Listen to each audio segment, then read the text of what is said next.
Présenter un projet dans le cadre du parcours éducatif de santé. Le parcours éducatif de santé est l'un des 4 parcours dans lesquels votre projet peut s'inscrire. Il relève de la protection de votre santé ou de la prévention des conduites à risque. 1. Anticiper pendant l'année. Dans votre journal de bord, fiche 24, listez précisément toutes les activités en lien avec ce thème auquel vous avez participé. Notez aussi les chapitres du programme de collège qui peuvent s'y rapporter. Si des personnes extérieures au collège interviennent dans le cadre du projet, association professionnelle, etc.,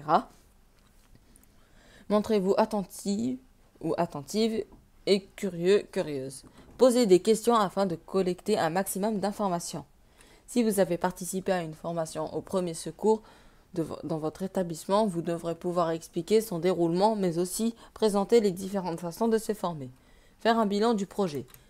A. Se poser les bonnes questions. Pour faire le bilan de ce type de parcours, relisez votre journal de bord et posez-vous les bonnes questions. Pourquoi avoir choisi ce projet plutôt qu'un autre? En quoi vous êtes-vous senti concerné? Quelle place occupe-t-il dans votre parcours? Un projet sur l'addiction aux jeux vidéo vous a paru important car certains de vos camarades sont concernés par ce problème. Vous espérez que votre exposition au CDI a touché un maximum de collégiens et même leurs parents. Quels sont les objectifs fixés par le projet? Pourquoi les trouvez-vous importantes? D'autres sujets vous semblent-ils importants à aborder? L'exposition présente le processus d'addiction, ses différentes formes et les moyens d'en s'en sortir.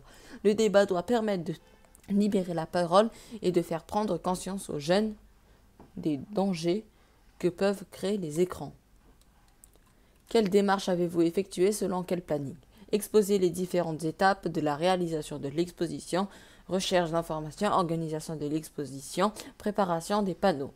Quel impact ce projet a-t-il eu sur votre comportement, sur celui de vos camarades? Avez-vous modifié votre opinion ou vos comportements à la suite de ce projet? Quelles compétences avez-vous travaillé? Quelles connaissances avez-vous acquises? Quels résultats avez-vous obtenus? Vous avez participé à cette action de prévention et depuis, vous faites plus attention à votre santé, à votre sommeil. 3. Présenter efficacement un projet du parcours santé. A. Organiser son exposé.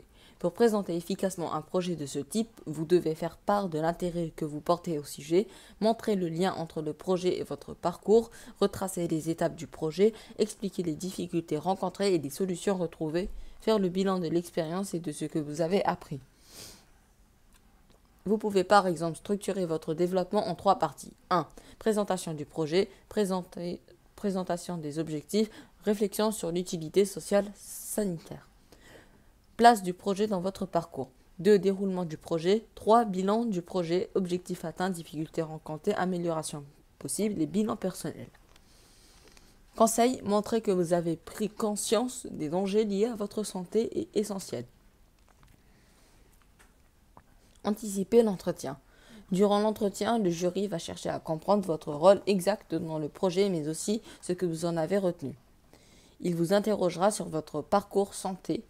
Il cherchera à voir si vous savez faire des liens avec les connaissances apprises en cours, SBT EPS, qui relèvent de la protection de votre santé ou des compétences acquises dans d'autres projets du parcours.